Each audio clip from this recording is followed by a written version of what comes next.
There we go. Here we go.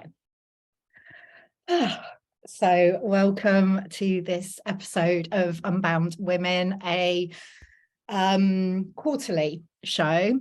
It used to be monthly, but we're going quarterly now, where a group of the Unbound Press authors come together to just riff on a particular subject. And today we are talking about mothering, mother energy, and in particular, how that relates to our books and how we birth them into the world. And the reason why this kind of subject felt so present is, I feel like it's been bubbling up for a while. Each of the authors here with me today have written books that are connected to, or are writing books to like mother energy in one way or another. And like I've felt this bubbling up for myself in the way that I hold space for the Unbound Press and my own books. It's felt really present. And this month also we had the release of Wake Up Mother, a collaborative book which was co-authored book that was curated by Sarah Lloyd, who is with us today. So yeah, today I am joined by Sarah, by Emma Weil, by Alison Shalhoub and Deborah Kilby. For those who don't know me, I'm Nicola Humber. I'm founder of the Unbound Press and author of 3 books myself. But to kick us off, I'm going to just invite each of you to introduce yourself and tell us a little bit about your book or books and how they're connected with this theme of mother. So, Emma, shall I come to you first? Yes, please. I love it. Hello. I'm Emma. I am a mum to one crazy wildling of a thing. I thought I would have more. Turns out that was enough, thanks. And it was through the process of becoming pregnant, becoming a mother, that I kind of found myself in the work that I do now, because I discovered while I was in motherhood that everybody else wanted to tell me how to do stuff, what to do, how to do it, how I should think, be, all of the things. And I was like, okay, like, and it's not like it stops, it carries on. Everyone's always got an opinion about something, everything to do with mothering, motherhood, your child, and all the things. And I was like, I'm actually really quite annoyingly strong, obstinate woman. So I am okay saying no or asking questions or standing up for myself some of the time. What about all the other people who aren't, who don't know it's okay to question and say no and do things their own way, or even that there is a different way? So that's what I do. I help other mums work out who the fudge they are, regardless of what everyone else tells them they should think or be, or who they are, or whatever. And my book, when I have finished writing it, will be about that. Rewilding motherhood. So coming back home to who you are and how you want to be doing this thing called life as a woman, as a mother. And while it's not specifically about how you mother, it's because we are mothers, there are certain structures and confines and understandings and judgments of us and how we should be and do everything.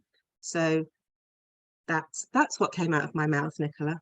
Amazing. We were laughing because before I hit record, Emma was like, don't come to me first. So I just had to, sorry, it was in my head then.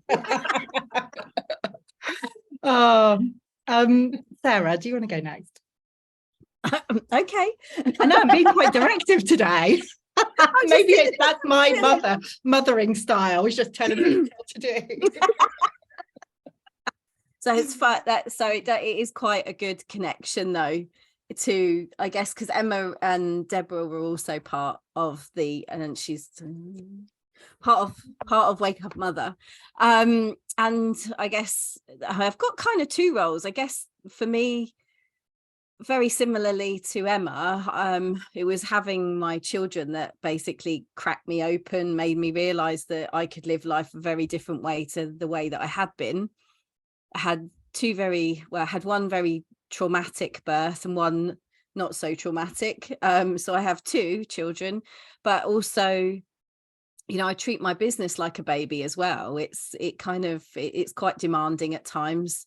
And and also sort of working in public relations, you're almost mothering your clients as well, because a lot of the things that, a lot of the clients that come to me or I work with are looking to share their stories, but it's almost like they need permission to do so.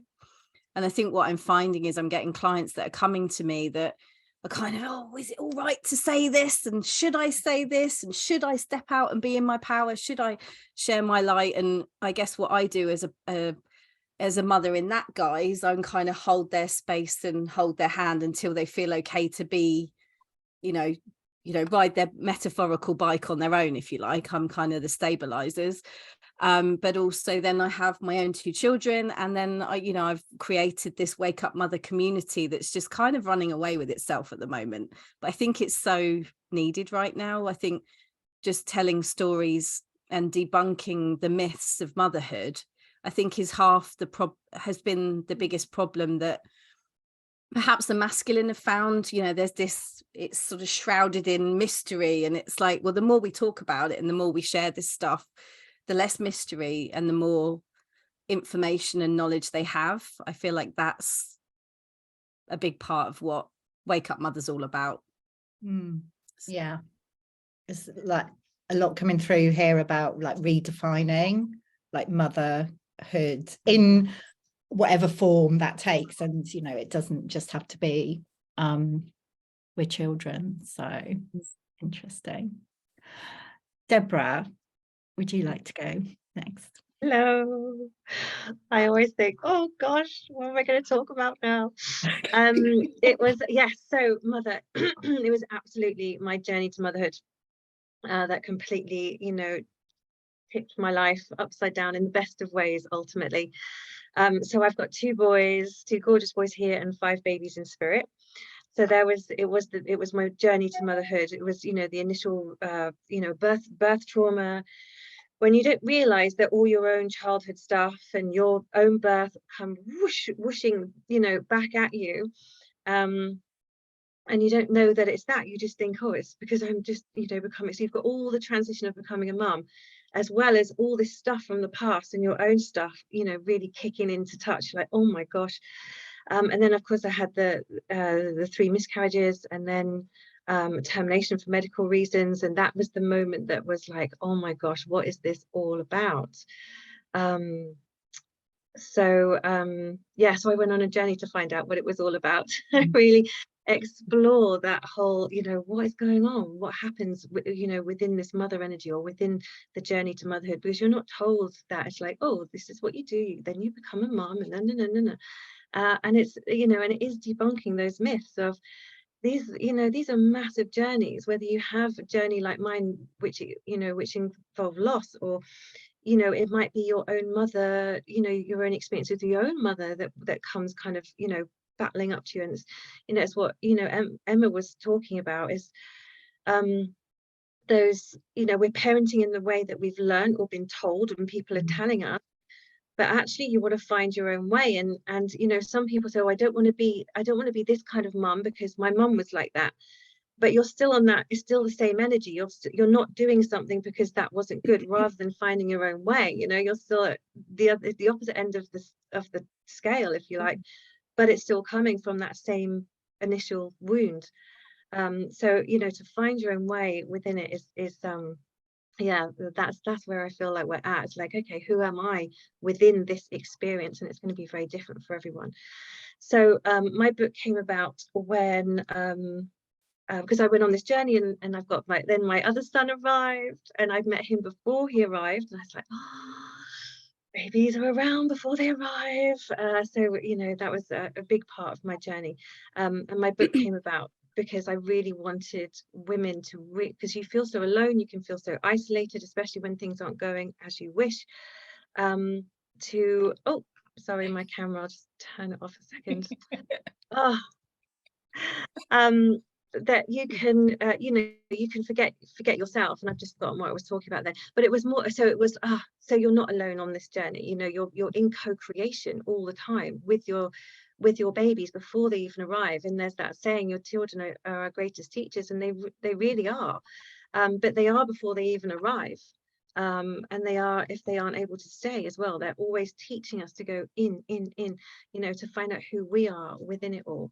So yeah, so my book was really kind of inspired by, you know, you're not alone, there's so much stuff in the way. Let's look at the stuff and find you within it all. Who are you within it all?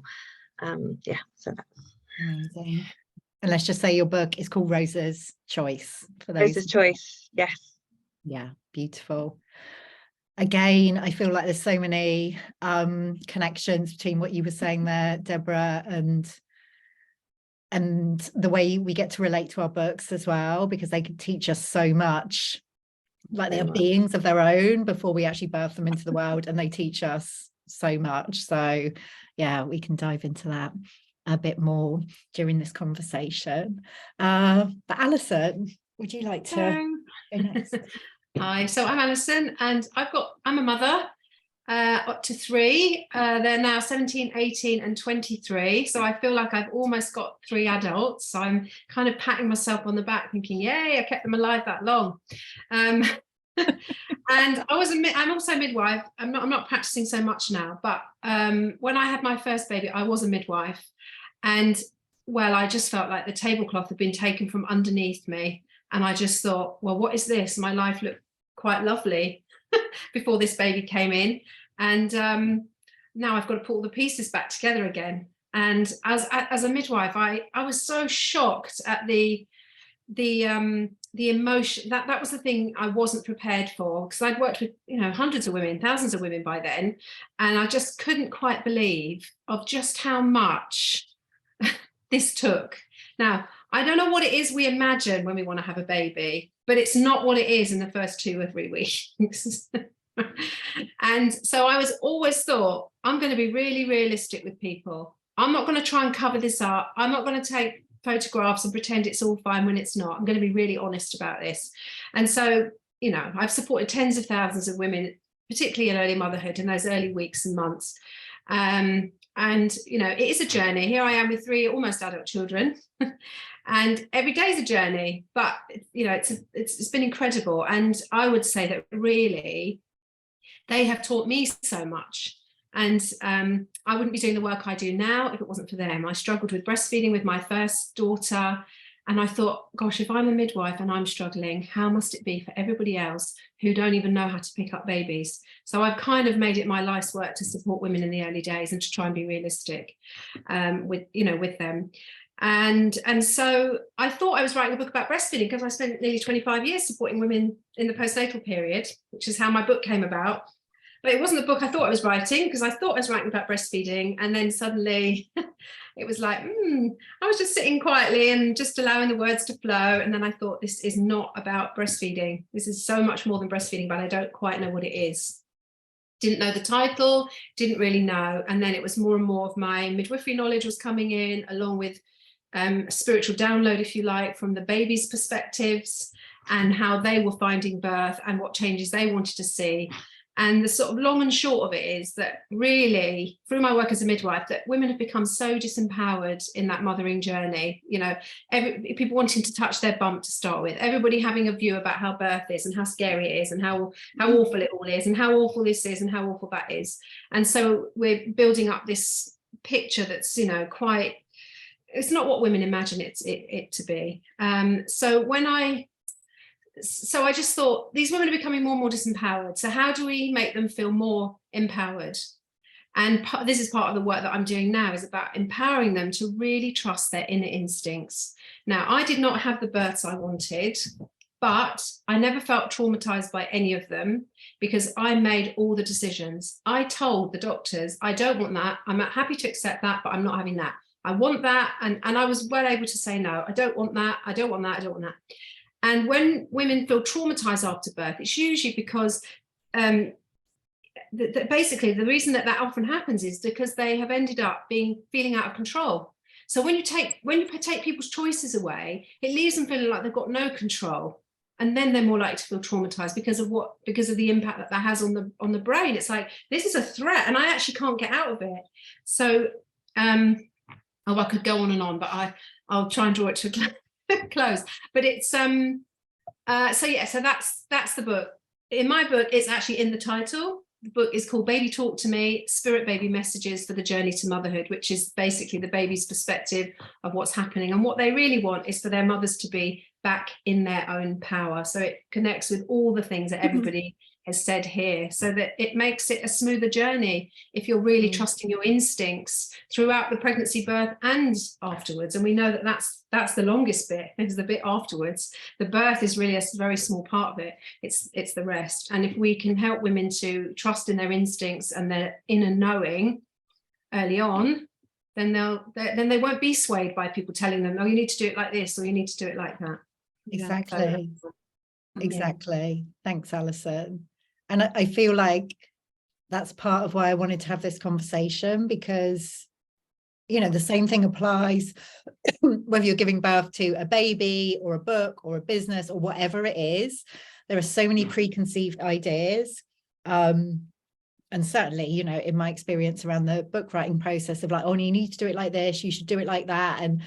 And you're like encouraged to completely disconnect from your own inherent knowing about how you create and what feels good. So I just feel this whole process is one of unbinding ourselves from all of these like rigid expectations about how we get to give birth to whatever it is. And, you know, I'm not a mother to children.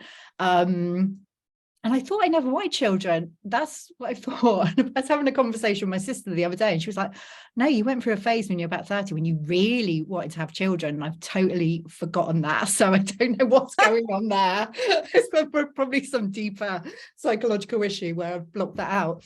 Yeah, I feel like and Sarah, we had this conversation recently for the radio show, Mother Speaks radio show, but I feel like I resisted the whole like mother piece for years. I was like in Maiden and then wanted to jump straight to kind of Enchantress, Crone, didn't want to do the mother piece. And it's really the Unbound Press, I would say, and my books, but certainly the Unbound Press, which have kind of forced me to be more in my mother, you know, like kind of dragged me kicking and screaming to this place. I feel you say that, and I'm just sitting here thinking, well, you know what? I feel like I was the reverse. It was almost like I wanted to stay in my Maiden. I didn't want to be.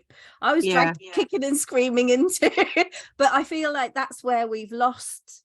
I think when you guys were all talking, sorry, I'm jumping in, but like, I think the trauma comes when we give our power away, and we've never been taught to own our power and stay true to our power. And then there's also this whole co-creation piece where when you're actually being nurtured and supported, like you were talking about, Alison, and, you know, like you do, Nicola, with the books and, you know, all of that nurturing, that's when we feel safe, when we move into that rite of passage. And I think that's what society in general, in corporate, if your baby is a business or whatever, it's that rite of passage. You need to be in co-creation with someone who's going to support you and nurture you and make sure you're in your power as well, like not trying to steal that power. I think that's the big thing for me. It's like, oh, I wish someone had told me that. And I guess we're all sitting here going, well, now we've kind of moved through our own journeys, now we can start to help those, like, you know, co-create, stay in their power, stay in their sovereignty. And, you know, when people used to sit there and say, well, you know, inside you have all the information, and it's like, but the thing is, I had to do a lot of work to get there. It's kind of, I feel like all of our books are kind of shortcuts, maybe. I don't know. I wouldn't call them shortcuts. No. No, mine was 5 years. What Like it's elephant interesting. birth. It's interesting what you said there, Sarah, because you think about the rites of passage, and that's what we've lost. We've forgotten that honouring of the first period. You know, so much damage is done at the first period, you know, and that body shaming can start really early on. And then you just see that throughout the whole life. So it's like we've got to go back to those rites of passage, the rites of passage into motherhood, the rites of passage from motherhood into menopause, the rites of passage, you know, the rites of passage of writing a book, you know, creating a book. It's a rite of passage, and we're not honouring the rites of passages. Yeah. We don't really honour anything anymore. That's why we're just rushing through it all. We don't stop and pause to notice anything. Yeah, and even the with our thing you said, kids.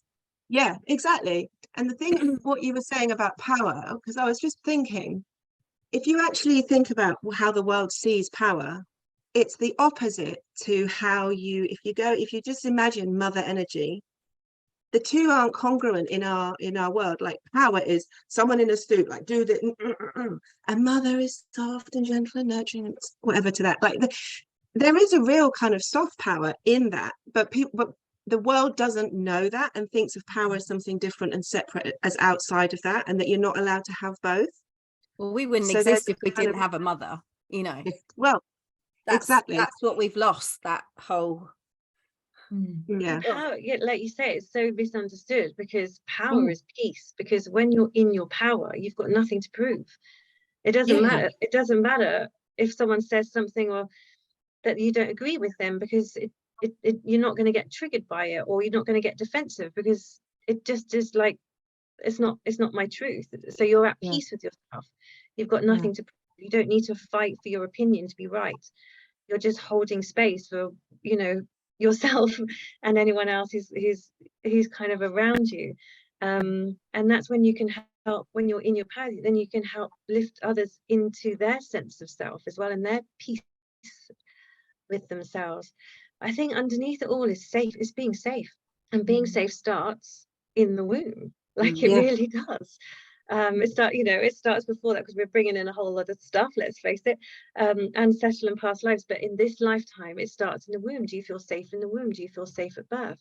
So, you know, Alice and I often talk, well, if we change the way we conceive, so our babies are feeling welcomed because we've connected with them before they've arrived, so they feel heard and seen before they're even here. And then when they're birthed, they, you know, it's just feeling safe. Like so many of our issues is around not feeling safe, and that goes with our books, not feeling safe to share our voice, not feeling safe to launch into our business, it's like the foundation is feeling safe. And I think the foundation of that is, if the mother feels safe, then the baby feels safe, and if the baby feels safe, then they're going to be safe in the world to fly and do what they want. So like creating safety from the outset is really key, I feel. So how can we do that during the birthing? Well, not just during the conception and the birthing process. And I mean that in terms of, you know, talking about kind of the creative process with books, especially. How can we create that sense of like safety right from the outset? I mean, how have you done that for yourselves? I think it's about creating community, having a community around you, not feeling like you're doing it alone, but there's a community, that someone's got your back. Yeah, that was what was so amazing about Wake Up Mother, and the fact that, you know, we wrote the book in circle, essentially. We would meet and there was a lot of things that we were shifting. Not of it, all of it made it into the book, because we were having these really deep and juicy conversations. But I think those conversations needed to come up to be shifted so we could write what needed to be shared. So I do feel like there's that element, and I know you do this, Nicola, anyway, in the writing mastermind, but I feel like having someone to hold the space and clear some of the gunk out so the actual message comes through, that in the creative process, that's absolutely key, I think. And also, you know, I did something that I would never thought I would do, and we talked about this on Mother Speaks the other day, was I took myself off for a retreat for a couple of, like, it's unheard for me. In the old guys, it would have been like, keep working right up to the end, and it's like, no, I'm gonna step out and I'm gonna mother myself. Yeah. and I'm going to look Exactly. after myself. And Yeah. had an amazing session with Yes. Deborah. I had a great, and I cleared space so that I could then launch birth. Then I had a couple of days kind of, it was almost like a birth of a person. It was almost like, I'll go and have my nails done and I'll have a nice massage and I'll give myself some space. And then the baby comes and then you're like, oh my God, why did I do that? What the hell? And who am I? And you're in the depths of the Blue Monday thing. And it's like, oh my God, this just totally echoes what happened to my baby.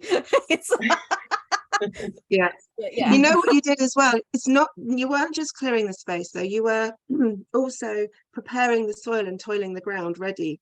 And it links with something that Alison was saying earlier. It reminded me of a book by Alison Gopnik. It's either called The Gardener and the Carpenter or The Carpenter and the Gardener.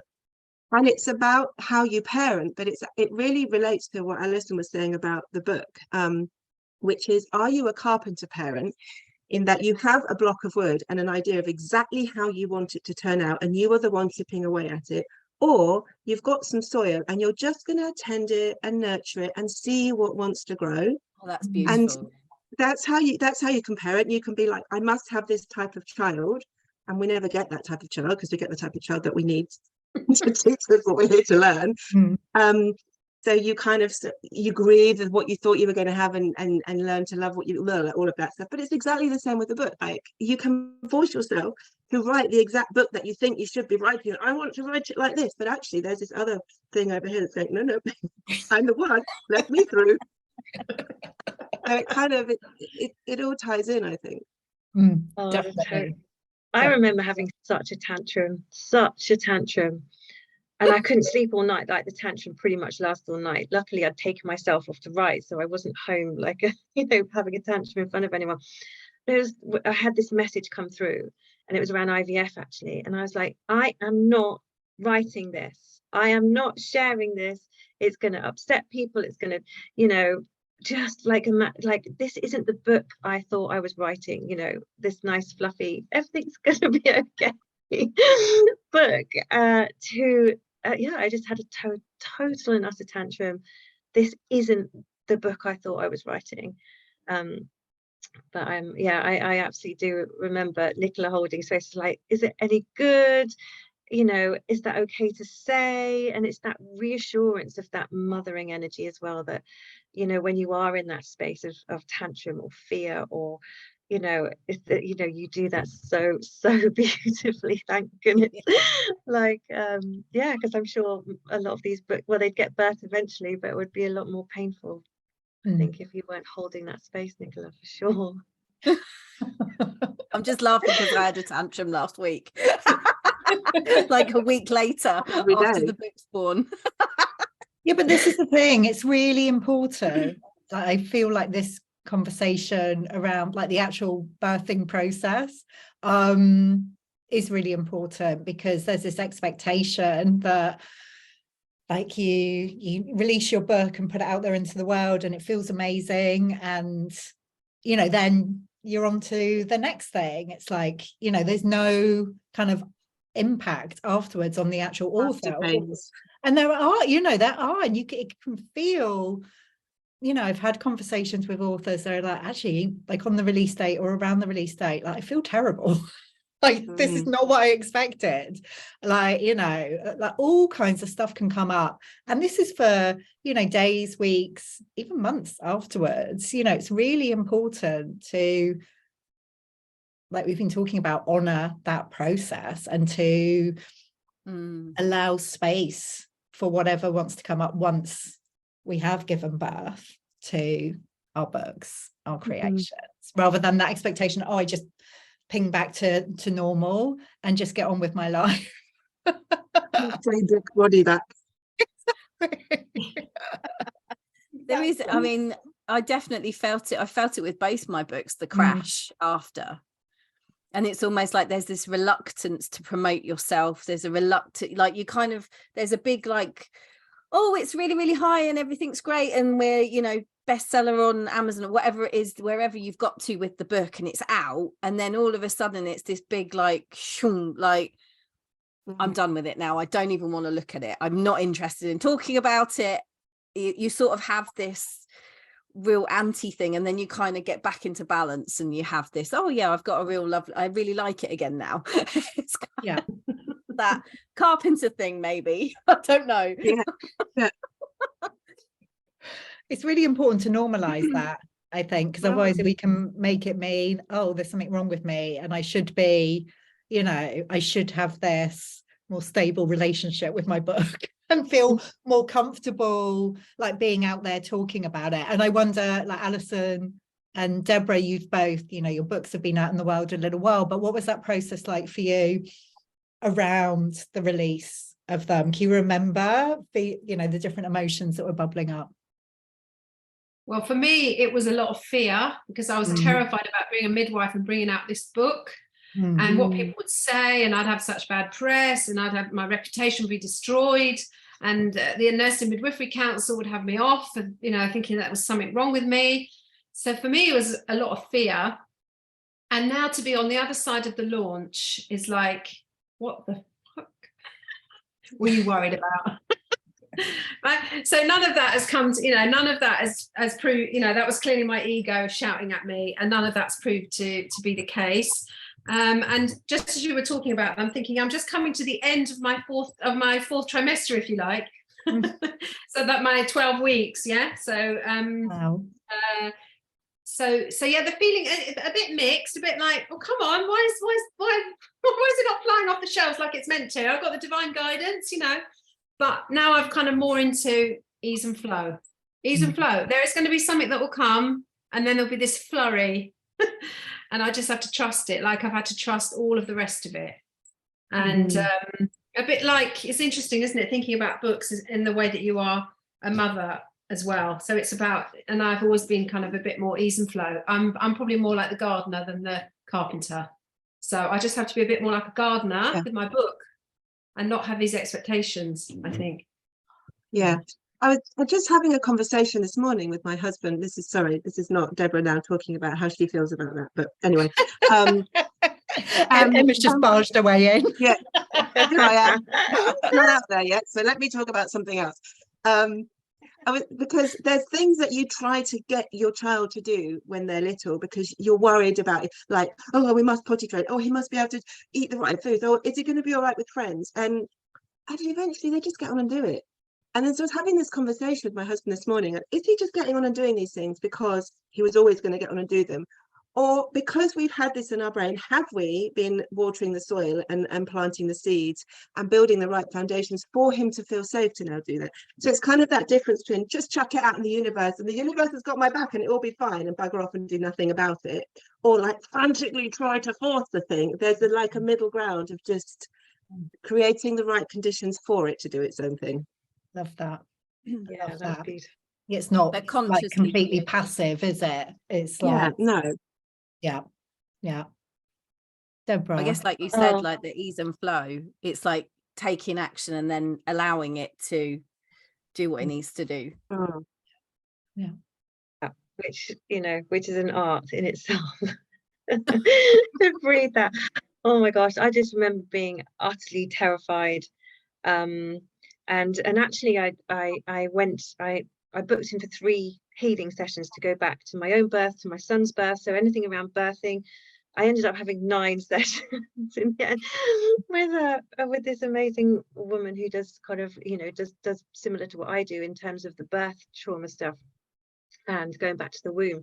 9 sessions in order to birth my book, to feel like, okay, that feels like, okay, that's, you know, I've looked at lots of different angles of different traumas and feeling safe and all of that kind of stuff. And is my book going to be safe? Am I going to be safe? That was the thing. I really went back into that pattern of, oh, you know, it's no big deal, you know, and into hiding and not owning, or not, you know, not honoring myself, or owning what I'd done. It's like, oh, you know, I just kind of really hid it, and, you know, dampened it down really. Just really dampened it down to, so I didn't feel like a show off, or I didn't feel like, you know, it's that.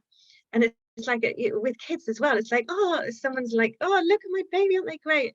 And I was like, oh, you know, it's my baby, it's, you know, it's not, they don't have to be part of your world, they're just very much part of mine, but I wasn't forcing them on anything. And it was kind of very similar with the book, but yeah, I was really terrified. And the big thing was as well about letting people down, because I had a lot of friends and people in my community who were really excited and waiting for the book, and I was like, what if they read it and they think it's really rubbish and I've let them all down? And it's just, oh my god, yeah. So it just kicks into those patterns again that are there anyway, but really come to the fore when you're birthing something, anything, you know. It just it brings up those you know, fears that and programs that are already there, and you have to look at them, and then you're all right. Then you can get into ease and flow. Yeah. You don't want to be a pushy mum out there like, look at my book, buy my book. Yeah, I really didn't feel like that. Yeah. That's the thing about mother, actually, though, isn't it? That you are not the hero. The thing you've birthed is the hero. And so in a way, there's this inbuilt kind of hiding away, I'm not the main star of the show, so there is a funny kind of like, yeah, I don't know where I'm going with that, but there's something. No, I get You know that. I get that, because it's something, and this is, you know, I'm thinking about anything like a business, a book, a baby. It's something that's come through us. I really feel that, you know, talking about the Unbound Press or my books to a degree, it's like, well, it's, you know, I'm holding space for it, but the Unbound Press is its own thing. It does its thing. It holds space for all of the authors as well. It's not me doing it on my own. So I kind of, feel myself doing that. And for those who are just listening and rather than watching, it's like, you know, kind of pushing away the, like any praise around it, because it's like, well, it's not me. It's something that's coming through. And that's definitely the tussle I found with, because obviously Wake Up Mothers is a collaboration. It was kind of, there's this, I have these moments of like, it's mine. No, it's not mine. I'm holding the space. Yes, it was kind of an idea that was sparked, but ultimately we're all sitting together in circle. And I think that sometimes other people step up and lead. And I think that's what's new. That's the reinvention of the mother in energy. Perhaps it's not like we're not all in each other's business, you know. It's like you can sit in a circle and everyone is welcome at whatever stage they're at and whatever area of expertise they have. It's kind of, you're not always going to be the one that's leading. And I think that's the other thing, that when I was struggling in the circle, then there was always someone else who would either step up and lead, or I could lean into them. I think that's the beauty of certainly the Unbound Press, and maybe all the businesses that are springing up around it. I think it's this new kind of awareness that everything's co-created. So rather than pretending that we, you know, are doing it all on our own and like, you know, and making it really, I don't know, doing it the hard way. I'm not saying that birthing our books or children or whatever isn't hard and doesn't have its own challenges, but there's this realization that we're not doing it in isolation, and we can really like invite in that energy of co-creation as well. I guess also, like, you could just go and self-publish if you wanted, but there's a lot that needs to be done around that. It's like these coaches that say, oh, you can earn 6 figures overnight. It's like it doesn't happen overnight. You need community. Does it not happen overnight? No, it really doesn't. It didn't happen for overnight for you. Bursting the bubble there, Sarah. Oh, sorry, everyone. You heard it here first. I think that's the other thing about a mother. Like, you are nurtured, like, you know, Alison, your children are nearly adults. And, you know, I guess you probably look back and go, wow, they're adults nearly. I still look at my girls and think, oh, they're not babies anymore. It's just like, the thing is, you put every single day, every single minute of the day, you're putting the work in, aren't you? Because you're just there keeping them alive. Yeah, and I guess it's the same with a book. It's sort of, it's unconditional. It happens, and well, not Yeah. always unconditional, to be honest. yeah, it depends on My the love day. for my books can be quite conditional at times, or it has been, definitely. oh my But goodness. it's that whole, you know, as long as I think it's, you know, to honor you, even like personally, privately for yourself, just go, I did that. Or when you look at your kids and like you're so proud of them, or your book, you're so proud of them, that you can have that moment. And I think there's a difference of shouting about it, but the importance of, wow, I allowed that to come through. And you know, in terms of the book, I don't know if books can feed back gratitude or not, but at some point, but the gratitude comes from the readers, doesn't it? It's like when you get those messages of, oh my gosh, your book has really changed how I feel about myself, or oh my gosh, your book has really helped me to connect with, you know, the loss I had. But our kids, you know, I don't remember feeling grateful to my mum and dad till I was like in my till I probably became a mum myself. You just are holding that unconditional space until they kind of get it for themselves, I guess. Do you guys ever read your books back? Because that's another thing, that's the gift that I found, in that I wrote my first book 3 years ago, and it still keeps giving me new stuff. I was like, who wrote that? And I think that's the joy that children bring, because you realize that, you know, you've put the work in, and then all of a sudden they turn around and say thank you and give you a hug, and you're like, oh my God, you know, my work here is done. It's a bit like that with books. I like read them and I get new gifts every time. I don't know if that makes any sense. Yeah, it does. I do that with my own writing, even if my book is not out there yet. But my own writing that I've written in the past, I'm reading like, oh, this is really good. Who said this? Oh, I said it. Really? I didn't know that, but apparently I did, because I wrote it. It's so true, isn't it? When you think, when you can't recognize your own writing because you were just in that flow of, or zone of whatever you were in, and when you're looking at it through different eyes, like, you know, you're not in the zone of it. It's like, wow, that's brilliant. I'd read that. How did I do that? Go us. Oh, wonderful. So many, yeah.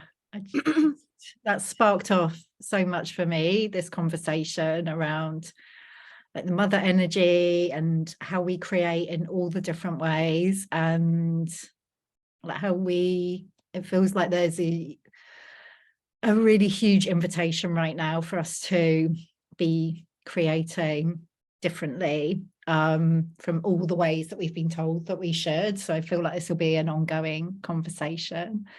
But for now, as we close, can you let us know, each one of you, how people can connect with you if they want to find out more about you and your work? So we'll go in the same order. So I'll come to Emma first.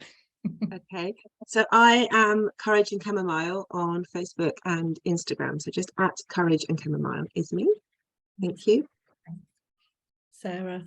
Oh yeah, sorry, you can catch me on indigosoulpr.com, and I'm Sarah Lloyd _is PR on Instagram, and everything you need to know is there. Amazing, thank you. Deborah. So I'm Deborah Kilby Healing and Channeling on Instagram and Facebook, and Deborah Kilby on my website. Great. And Alison. Yes, Alison Shalou, SHALOE.com and Alison Shalou _ on Instagram. Perfect. Thank you. Thank you, each one of you, for being part of the conversation today. So juicy and rich. And like I said, I feel like it's going to be an ongoing one over the coming months and years. Thank you to everyone who's watching or listening on the podcast. We would love to hear what's bubbling up for you. So please do comment below this video, or find each one of us on Instagram and let us know. Let us know, how you feel about mother energy and how it relates to creation in all its forms. So thank you for now. I'll get my words out. Oh, I'm going to hit end and we'll see you again in a few months for another episode of Unbound Women. Okay, thanks very much. Bye.